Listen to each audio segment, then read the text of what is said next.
Well, we're back into this series called Love Song, and last week we talked about last week we talked about 4 qualities of attraction. There's 4 qualities that we're supposed to be pursuing. If you missed it, I highly encourage you to go back and watch it. And then next week we're going to talk about, because a lot of times it's like a taboo subject in church, is that we're going to talk about godly sex. What does the Bible talk about in sex? And so it's going to be kind of one of those, you just might want to be here to see what I have to say about it, because you never know how this thing might go. So that'll be next week. This week we're talking about perfect seasoning. So on all of our relationships, there's seasoning involved in it, right? There's a little bit of salt and pepper and all these different things, and we're going to talk about what kind of goes into our relationships and the type of seasons we go through. Not just the seasoning that's in there, but the seasons that we go through as we start these relationships. So as you sit here and you listen, you go, oh, he's talking to single people. I am not talking to single people. I'm talking to people that are together. I'm talking to people that are married. I'm talking just if you are in this room, there is something in this message that you probably need to hear. I can promise you is that there's a lot that kind of goes on. We're kind of raised in this culture where things are a little different now. There's things that, I remember 20 years ago, 25 years ago, I'm kind of dating myself a little bit here, but I remember being asked out in the 8th grade to a date. I got asked out. I mean, it was... See, for me, I never had a lot of confidence as a young man. I was about 200 pounds and maybe 5'5", and so what I'm saying is I was the short, fat kid, and I felt that way. I felt all the time that I was the short, fat kid. That's just what I thought. I was like, man, I feel that way, and it was a complex that I grew up with, and even to this day, it still lives with me. And it's and no matter how much people try and pump it into me, oh no, you're good looking. No, I'm the short, fat kid still. I still feel that way all the time, and that's just kind of what happens to us. But we still get pressured as children, especially as a young man. What happens is you go on a date with somebody, and the first thing they go, how far did you get? What do you mean, how far did I get? We got in the car and we drove to this place. That's how far we got. But no, that's not really they're going, did you get to first base? Did you get to second base? Did you get to third? Did you make it home? I made it home. That was great. I got home and, but I remember these things. I remember going on my first date. I think it was 7th or 8th grade. I remember she asked me, she was like, hey, let's go to the movies. And so we go to the movies. And, and it's the worst thing of all. I left this out in first service, but you know how you hate the date automatically because your parents have to take you? It's like this, your parents get in the car, you get in the car, they drive you, and it's like, yes, Mom, we know. It's like one of those conversations that you have. It's like it already starts off on the bad foot. And then you get into the movie theater. And as guys, you have to figure out, how do I broach this? How do I get my arm up there? So you try and do the fake yawn. You're like, I'm so tired. And, so I tried that, and she saw it was coming, so she ducked it, right? And so it was like, arm just fell down. It was like, oh, man, that was perfect. That was just amazing. I was like, wow, see, short, fat kid complex just got worse at that point. And really what she told me, she's like, I just want to be friends. I want to get to know you before anything happens any further. And it was kind of like one of those life-altering conversations that happened within 30 seconds in a movie theater. Whereas guys, we go, how far can I get? And for her to go, wait a minute, we'll get to that one day, but let's get to know each other. There's something that happens there. And granted, nothing ever happened any further than that. But there's that pressure that resides with us each and every time, with every first date, with every time you go out with somebody, every time you go to the club, or whatever you have going on. What a lot of times we fail to think about is that before marriage, there's a season of preparation. There's a season where God is preparing us. He's got this plan. He's preparing us for what we're going to do. In the Bible, we're in Song of Solomon is where we're at, and we're going to be in chapter 2, and we're starting at verse 11 right now. and this couple's married. So when you see this, the conversation they have, they've been together, but they talk a lot, and they have lots going on. And so she comes out and she says, see, the winter is past, and the rains are over and gone. So she just said, the season is gone. The winter has passed. It's gone. And now we're in spring. We've moved forward. And she goes, flowers appear on the earth, and the seasons of singing has come. And the cooing of doves is heard in our land. Winter's past. It was that season of preparation. Without winter, you can't have spring. It's just, it doesn't go, we're going to have, as much as we want that sometimes, we want to go spring, summer, fall, spring again. Winter has to be in there. It's kind of part of how everything transpires. And so we want to skip that, but really winter is what it takes to have that life, that spring that comes along. Sometimes we're not ready. So is that season of preparation for us? Sometimes we're not ready. Sometimes we're not ready for spring. And so we have to wander in winter a little longer than we want to sometimes. And we're trying to get out of it as fast as possible. And so we're looking for things like physical attractive. We go, oh, she's hot. I can spring into spring. That's what we're looking for. Instead of going, maybe I need to deal with some hurts. Maybe I need to deal with some anger. Maybe I need to deal with some pain and be prepared to enter this relationship to where this relationship is going to last. Sometimes we get into relationships, they're not going to last because we got into them in with the wrong premise. We got into it just completely out of the wrong idea. You know, we got into it, we go, she's good looking, he's good looking. There we go. That's all it takes. And if you've ever been in a marriage or if you've been in a relationship, in a long-term relationship, you know that that's not what makes it work. Two good-looking people, it doesn't work out all the time. Look if you watch TMZ or any of these things, two good-looking people get together and they break up days later sometimes. Brittany married somebody and was divorced by the morning. You know, it's like, you know, and that's how it is sometimes. Those are the things that happen. Some of us have made mistakes. And so we've gone back to that time of preparation. We've had relationships that have gone bad, and God's going, well, let's reset that. Let's go back into that preparation time. Let's get your mind right, and let's start moving forward. God is renewing your mind. That's what happens. It just happens in that time of preparation. Maybe you're growing spiritually. Because a lot of times, if you've ever been in a relationship that's gone sour, your spiritual life maybe wasn't the greatest. Maybe that's where we've kind of lost it sometimes. Maybe your roots are growing deeper now. Your roots are growing deeper in Christ, and it allows you to really start growing. You know, have you ever seen what happens with a tree that has, you know, if you talk to a tree person, when the roots get jacked up on a tree, it's like somebody goes around and they just cut all the roots, and they don't become very deep. The tree doesn't become very strong. It doesn't grow and doesn't become its full potential. It doesn't have all those things. It just doesn't grow anymore. And actually, with the right wind, it can knock the whole tree over because the roots aren't strong enough. They're not strong enough to keep it in. And also, it doesn't get fed well either. You know, without the root system that it needs, it doesn't get fed. So maybe that's what God's doing in your life. Maybe you got married a year ago, and you're still trying to figure out the season of preparation. You were still there. You know, you're like, oh, how do we get through this? What are we doing? Maybe it's a disaster, and we can fix that. We don't have to look at it and go, well, I married a good-looking person, and I thought I was a good-looking person, and that was going to work out, but it's turned out to be a disaster. Well, no, we can fix that. We can start moving forward. Maybe it needs to be practical. Some of us, we don't have that practical experience. You know, there's practical stuff that goes on in our lives in order for you to grow into this thing. You know, sometimes it means growing up and actually showing up to work on time. That practical preparation. You actually have to get up in the morning, get ready, and go to work. Maybe you need to learn how to make a car payment on time. That practical experience where you're starting to grow that preparation. Maybe as a guy, you need to learn how to change your underwear and shower daily. You know, it doesn't work taking your underwear off, flipping them inside out, and putting them back on. That's nasty. You know, sometimes things just come out of my mouth. I have no idea where they come from. You know, it just happens. You know, and sometimes some of us, we live for Friday and Saturday nights. That's where our lives are. We just, everything revolves around that. We go, I'm gonna go to work Monday through Friday so I can get to Friday night and then have Saturday night. And that's what our lives revolve around. What can I go out and do? Instead of turning, Friday night becomes a date night to go out to the club or to go out and do something, why don't you really take that time and have this opportunity to have date night with God? Really get to spend some time in the Word or spend some time listening to the worship music, because we avoid that like the plague, and we go, why aren't we ready for relationships? How prepared were you for the relationship? What did you walk into it with? Did you walk into it with the guidance of God, or did you walk into it with the guidance of your guy, something else? My wife. This is how you know it goes bad.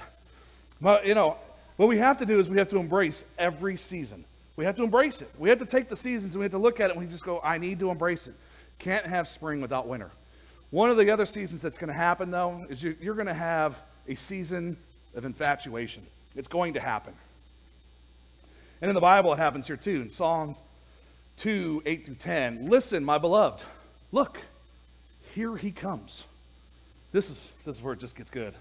Leaping across the mountains, bounding over the hills. Can you imagine how she's looking at this? It's like, woo, everything is magical, it's perfect, and this is how he is. He's like bouncing over the hills. Oh, it's so wonderful. He can't do any wrong. That's how that infatuation happens. It's like he can't do anything wrong, because it gets creepy right after that. You start looking at it, because My beloved is like a gazelle or a young stag. Well, no, not anymore. I'm a middle-aged stag now, but but that's how it gets. And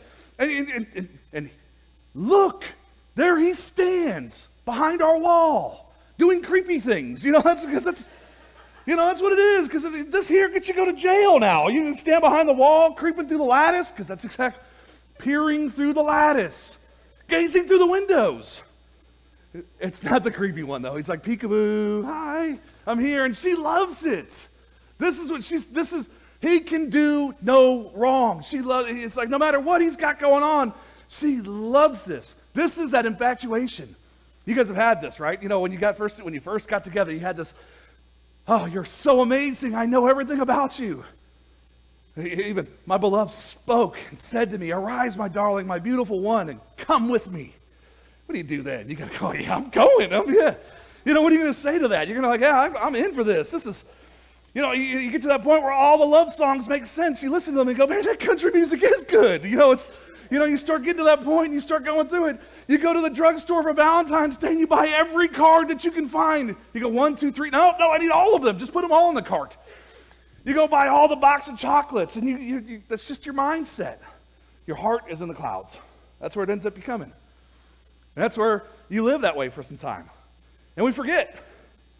When we get in that, and everything is magical. Like the whole time.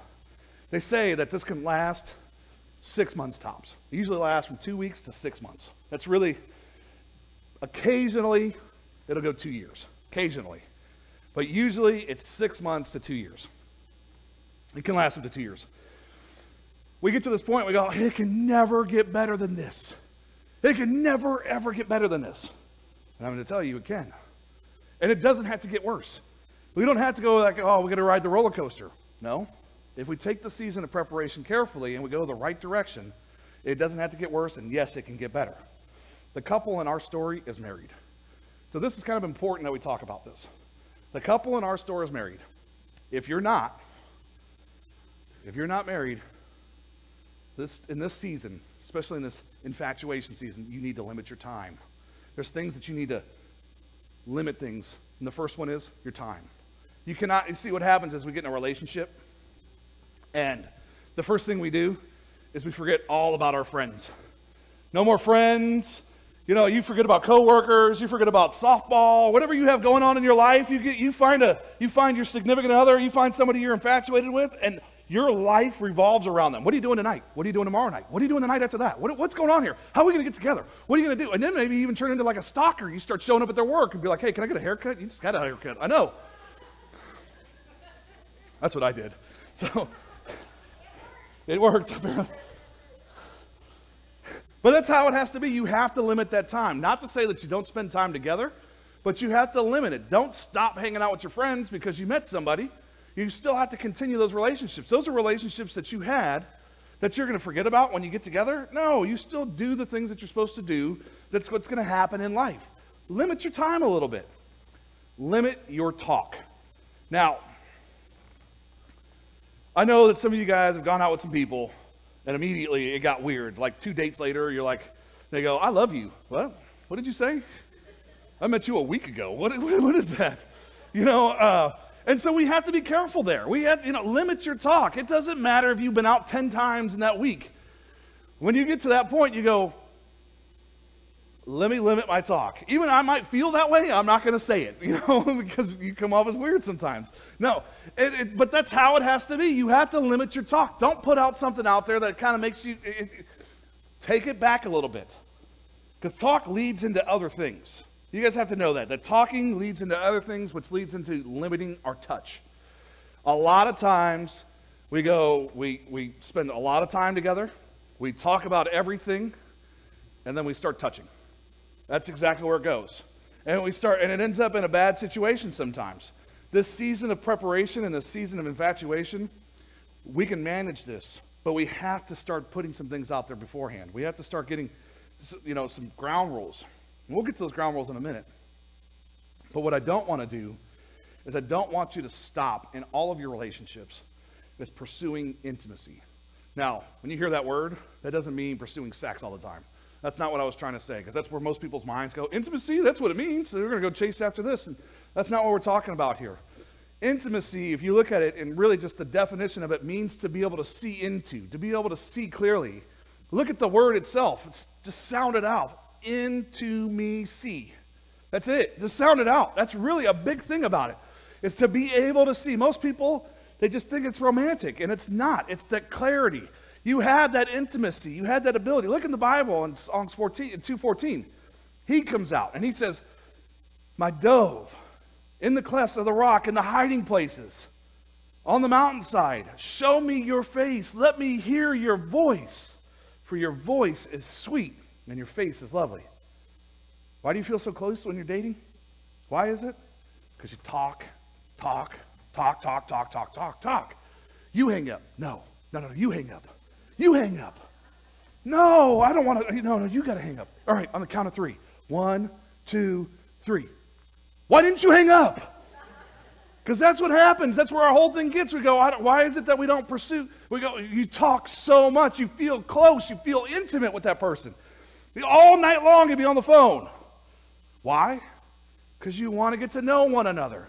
You want to pursue. You want that feeling of intimacy. You have no greater closeness at that point. Oh, you have to hang up because you feel that disconnection when it happens. That's exactly what you feel. Not only did the phone line disconnect, but that intimacy was disconnected at the same time. That's exactly what goes through your mind. And what are we supposed to do? We have to pursue it. At home, you're married now. You're in a relationship. When you get home, how was your day? Because this is what I get really bad at. She goes, how was your day? I go, oh, it was good. It's fine. I made some decisions, took care of some stuff. But that's not what she wants. So she wants some details. I can come home and I go, I finally decided about this. And she'll ask me, did you pray about it? Well, yeah, of course I prayed about it. I work in the church. That's what I do. But that's assuming. You know what assuming does. But if I do that, then it makes it to where she looks at it and goes, well, how do I know that you've made the best sound decisions? And how do I don't feel close, and I feel disconnected from what you do at church sometimes. And this is a conversation that we've had. She says, I feel disconnected there. I go, wait a minute, we talk, I try and bring you into it. So now what I've done is I've just said, I'll bring her more into that fold. She comes to staff meeting. We go through that stuff. Even though, she plays a major part in the church, but also she plays a major part in my life. She needs to feel that closeness. I don't just get to make decisions, even here, without having that conversation with her. How is that at home? As guys, we tend to just want the highlights.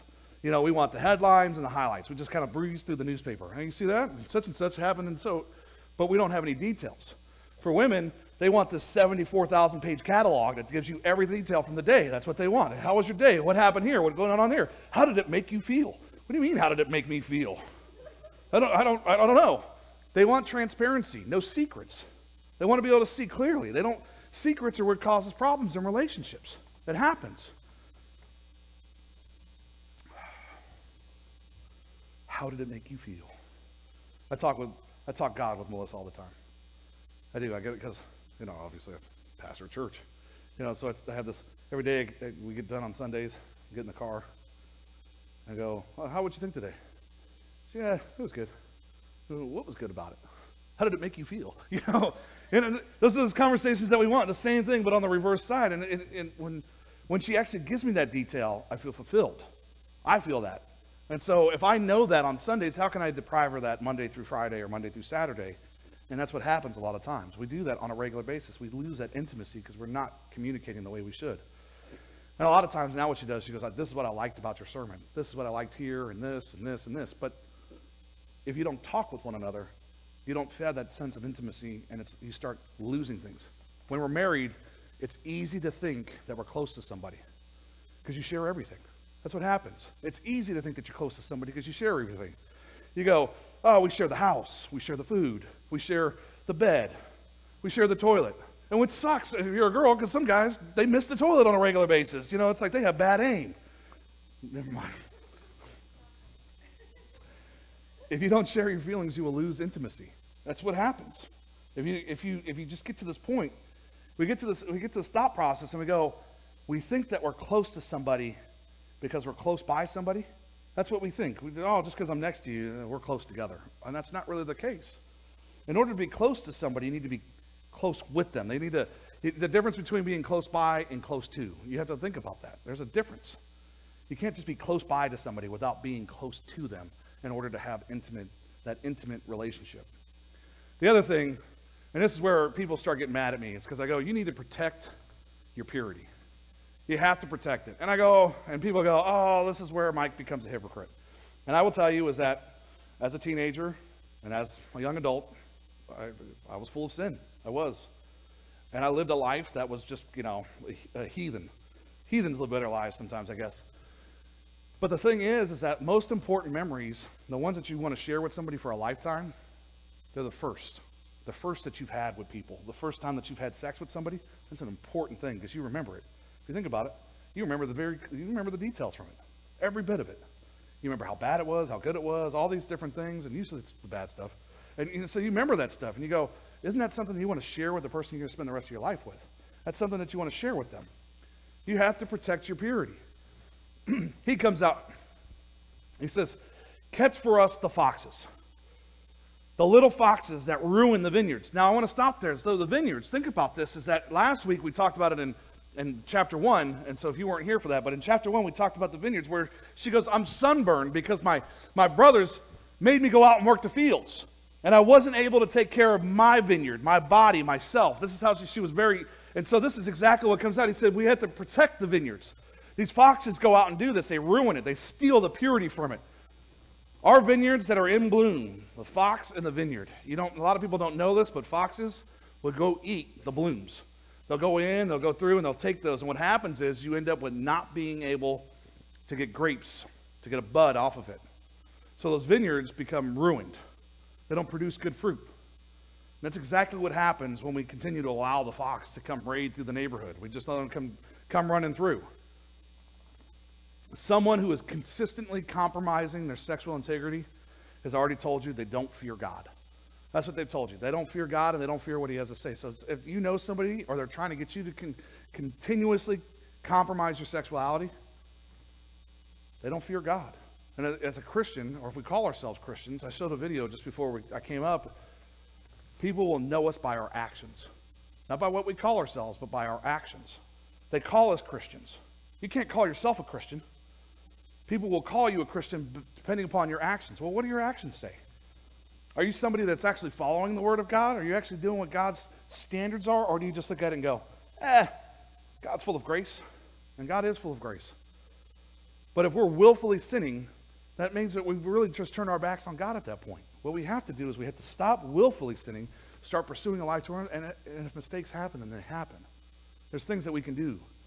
We have to get to this point where we honor God together. Most of us, we just sin together, and we dishonor God together. But we have to get back to the point where we start honoring God together. We're all going to do it. We're either going to honor God together or sin together. Which side would you rather be on? Would you rather be the one that just willfully disobey God, knowing what that actually leads to? When we willfully disobey God, that's like we turn our back on him. When you turn your back on God, that's like losing your salvation. And that's kind of, you go, oh, no, God, I don't care what you say. That just means that you're not following what he said to do. It becomes a very scary, and it becomes a very slippery slope on what we're doing. We have to do what God has asked us to do. That's the point of becoming a Christian, is to follow along with him and have an everlasting life. But that means that we follow what he's asked us to do. Honor God together or sin together. How do we do this? We stay close to Jesus. Number one, we pursue and stay close to Jesus all the time. The other thing is, we need to guard our minds. And I go, and so for some of us, we're looking, how do I guard my mind? Well, number one, if you're a guy, stop looking at internet porn. Stop looking at it. Don't let it, I just clicked on it accidentally. No, that's not a good enough excuse. Stop looking at it. And if you're a woman, stop thinking that you can read these romance novels and that it's okay. Because this movie, 50 Shades of Grey, is going to be the #1 movie at the box office this week. And it is a porn for women. That's what it is. It is a porn for women. It is literally where you want your mind to go and where you are spending your time with somebody else. That's what happens. As you read these romance novels, and even you go, I didn't read 50 Shades of Grey. Well, if you read any other romance novel, and you get to page 30, and all of a sudden it has a sex scene, and you're like, yep, I like this, and then it's page 60 is the next thing, it's time to put that book down. It's time to start doing what God has asked you to do, and to start practicing that intimacy with your significant other, the person that God has brought you together with. What are we supposed to do? If you were single, number one, explain your standards up front. Don't wait until you get in the back of the car and go, I know that we're naked, but I'm not going to do this anymore. That's it. You just can't wait for that long. It's too late at that point. And I'm not saying it's too late, but your standards are in serious question at that point. The other thing is, keep all 4 feet on the floor. If you're together with somebody, you're 2 feet and they're 2 feet. Because I will tell you is that things change dramatically when their feet, my wife's feet end up on my lap, I rub her leg and I go, there's no hair here. Where else? And that's just where the mindset goes. That's the direction that we go. And as guys, it's bad. What we need to do is teach our children. Keep it buttoned, keep it zipped, keep it latched, tied down, whatever you got to do. And if you're a dad, you know exactly what I'm talking about. You're like, that's not happening in my household. Well, you better lay the standards down right away, and tell her all 4 feet will be on the floor when I come down here. And that's just how it has to be. And then the other thing is you keep your tongue in your mouth. That tongue does things that it's just dangerous. Not only does it just destroy people verbally, but when you kiss somebody and you start kissing them with the tongue, it's like there's only so long of this. I know I'm Pastor Mike, but there's only so long of this. At some point, it ends up down here. It's what ends up happening. Well, my wife is right. No, it's down here a little further because she's a little short. But that's what happens, is that if you don't, we go to this far extreme. And so we get to this point where we don't actually have this, the intimacy is become sexual at that point rather than spiritual. We've lost kind of what God has asked us to do and really come together and grow together. What we've done is, if we do these things as a result of this, we'll have this solid preparation, this growth to the infatuation. This growth that yes, you want each other. That's going to happen. That's the hormones and the chemicals coming together, and that's exactly what's supposed to happen. But if you maintain your standards, the growth that comes out of getting to know one another, when you pursue that intimacy, it becomes amazing. And if you lead this, if you protect your purity, look what happens when she comes out and says, she goes, my beloved is mine, and I am his, and he browses among the lilies. This is where it gets good. It says, until the day breaks and the shadows flee. What does that mean? That means all night. That's what it means. And this is in the Bible. This is what it says. This is the result of preparation, the growth of infatuation, the pursuit of intimacy leads to this sort of relationship. Turn, my beloved, and be like a gazelle or a young stag on the rugged hills. The Bible, by the way, this is not romance. This is not a romance. This is the Bible. Amen to that.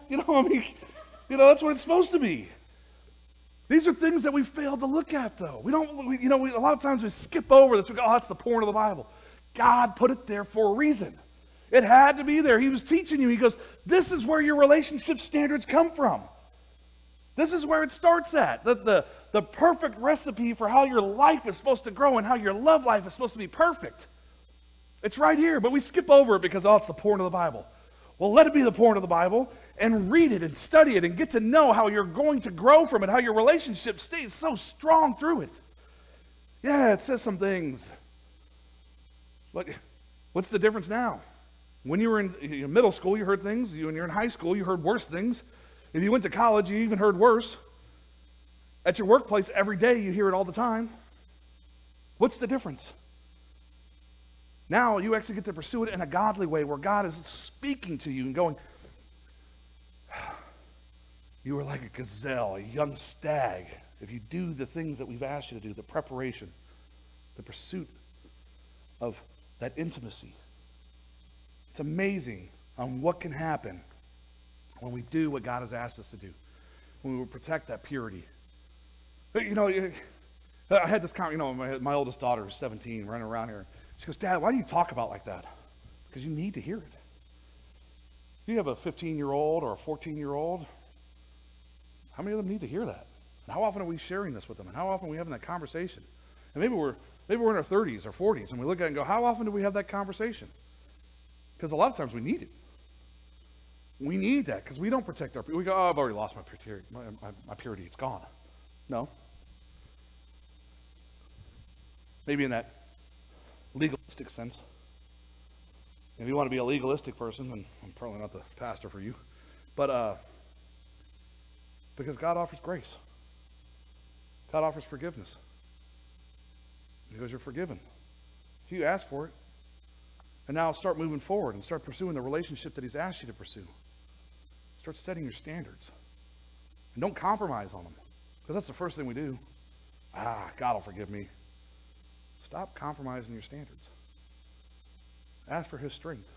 Ask for the strength to go, God, how do I move forward with this? How do I do what you've asked me to do? How do I maintain this intimacy? How do we continue to have this transparency? Because a lot of times, we've lost that too. Married for 20 years, don't even know what the other person's thinking. Have no idea. Married for 10 years, you haven't talked about how you felt in 5 of them. You wonder why you have no sexual relationship anymore. You wonder why you feel lost at home. Start talking. Get back to that point where you go, you hang up first. No, you hang up. Now, are we perfect at it? No. But we're better than most. And all we can continue to do is keep growing and striving to be stronger in that, and stronger in our relationships. What are you pursuing? Are you pursuing a relationship with God? Or are you pursuing a relationship with somebody's beauty? That's where our judgment gets clouded a lot of times. It's in the looks. She's hot, he's hot. And all of a sudden, we're in the relationship for the wrong reasons. Instead of being in the relationship we're supposed to be in, because God brought us together. Because we pursued one another in intimacy, and we kept our purity, because we knew it was going to be the right thing. We knew it was going to be brought together. We knew that God was going to make it to where it's going to be very hard to separate. When we do these things, the Bible tells us very clearly, what God brings together, no man can separate. What God brings together, no man can separate. Are you bringing something together, or did God bring it together? Which one? Because if they can't live to your standards, that means that they're trying to bring it together. But if you're living on a godly standard, and the person that you're pursuing and the person that you're having a relationship with lives that standard, it's amazing on what will happen. It's amazing how the relationship turns out. And so you may be looking here and you may be going, what am I supposed to do now? How do I move forward? And I used this and I waited until the end of service. I was already off stage at that point. But I want to tell you is that, number one, if you're an attender here, we don't charge you to use our facility to get married. So if you need to get married, you get married. If God brought it together, then you need to come to, and I'll gladly do your marriage. We'll have a few conversations before we do it, but I'll gladly do your marriage. If you don't want to willfully live in sin anymore, don't be like, oh, the money is an obstacle. We'll even pay for your marriage license if we have to. We're not going to prevent you from being able to come together and bring what God has asked you to bring together. So I just kind of want to put that out there. But really, are you going to live a life that honors God, or are you going to live one where you willfully sin against God? It's the question you need to ask yourself. In which direction are you going to go? Let's pray. Father, thank you so much. Thank you for giving us this love story, to where we get to see this, and we hear the love song, and we hear how a godly way of the seasoning coming together, and this pursuit, what love looks like a lot of times. God, so often we don't know it. So often we walk around lost, and it's amazing on what the story that you put in the Bible can show us and how we can grow from it. God, you offer grace, and you allow us to come back to you, and you allow us to do life with you, even though we've ran sometimes and we've hidden and done what we wanted to do rather than what you've asked us to do. God, we need your strength. We need your strength for our standards. The standards that we're going to live by. We know that we compromise due to the looks or due to temptation. And so we need your strength to fight through that. We need you to continue to breathe into us that grace and that ability to stand strong and going, I'm not gonna sin against God, but I just want to honor him, grow with him, pursue him. God, we're so thankful for what you're doing. Even in relationships past and relationship future, we know that you have amazing things planned out for each one of us. We're thankful for all of it. How we ask for strength today walking out. strength for the stirring that you've put in our hearts and the changes that are going to dramatically happen. And we're thankful for it. It's in your Son, Jesus' name we pray. Amen.